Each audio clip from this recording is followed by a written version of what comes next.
Welcome back to Stroke of Luck. I'm your host, Tack, and I want to give a huge thank you to all of my new subscribers. We finally got past the goalpost of 100 subs, and I appreciate all the love and support you guys have been giving this humble hobby channel. Today, we're going to be doing a lightning fast speed paint of some Neurogaunts. I hope you guys enjoy.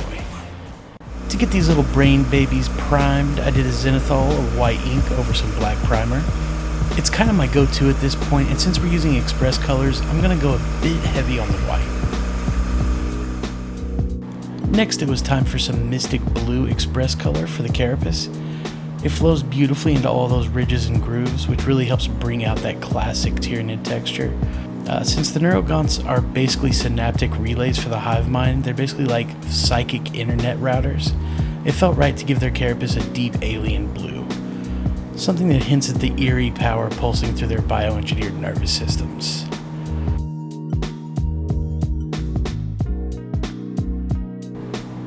Next, I went in with Gloomy Violet express color for the fleshy parts. This is one of those paints where you want to let it do the work, but with a bit of guidance. Controlled pulling is key. If you let it settle naturally into the recesses without flooding the area, you get this beautiful contrast that makes the musculature look raw and alive. Perfect for something that was probably grown in a vat 3 minutes before it started hunting.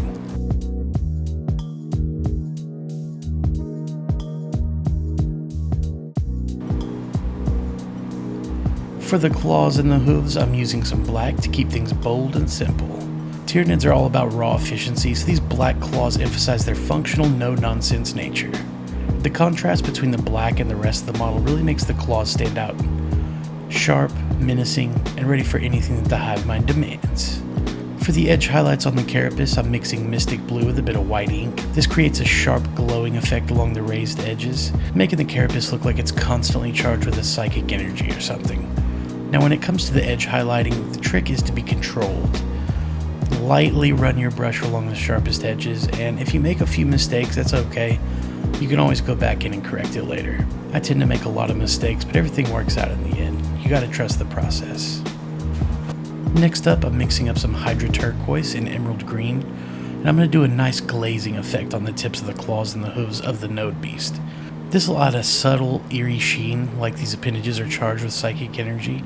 The Node Beast, being a central synaptic creature, deserves something a little extra to make it stand out. When applying glazes, remember it's all about thin layers. Just apply it lightly and let it build up gradually. That way you can get that smooth gradient without overwhelming the base color underneath.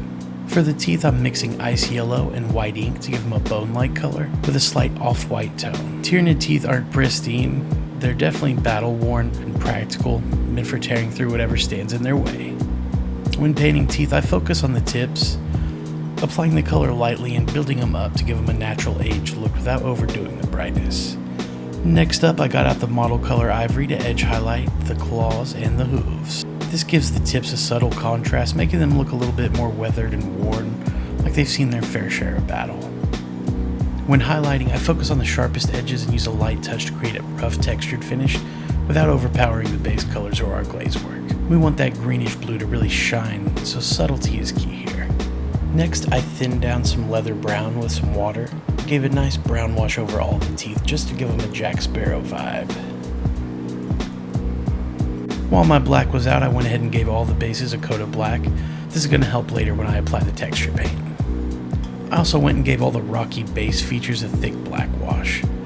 Next, I went over all the tendrily bits with some more Mystic Blue to match the shells, and I also went over the little fleshy bits above the hooves with the Mystic Blue.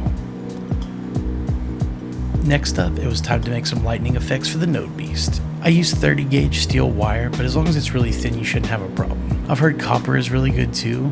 Also, the key here is to bend it into having really sharp edges. The rounded edges don't sell the lightning effect as well. Next, I started airbrushing the same mix of Hydra Turquoise and Emerald Green that I used earlier, this time over the Node Beast brain while also catching the wire. The goal here is to give the brain the appearance of that psychic energy coursing through it, with the wire seamlessly integrating into the model as though it's like a conduit for that power. Airbrushing helps achieve a smooth, unified effect, letting the colors blend naturally over both the brain and the carapace, giving it a little bit of an OSL effect. After that, I went in with some thinned down white ink onto all of the recesses before airbrushing another layer of our blue-green mix. Then I went in with some dead white and began painting the wire, making sure to get a nice thick layer on it. After that, I took our blue-green mixture once again, and I thinned it down just a bit more and began glazing it over the wire. After that dried, I got out the fluorescent green and added just a few highlights to the wire and the brain, just to give it a little extra flair. After that, it was time to base these little wannabe neurotyrants. I used my typical Agrellan earth. The crackle effect on this stuff is super nice and I just can't get enough of it. I've been using it on every base. And after that all dried, I hit it with a little bit of black wash, just to get it down into those recesses. After that, I mixed some black and dead white and started dry brushing.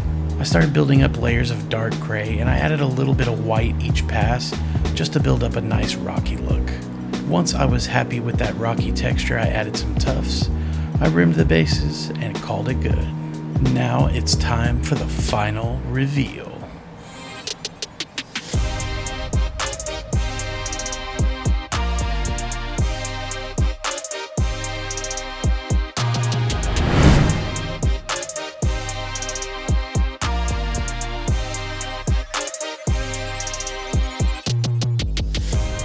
Let me know in the comments below what you think of this paint job. It was definitely nothing too crazy. I wanted to keep it super fast, with a nice wow factor from the electric brain node beast.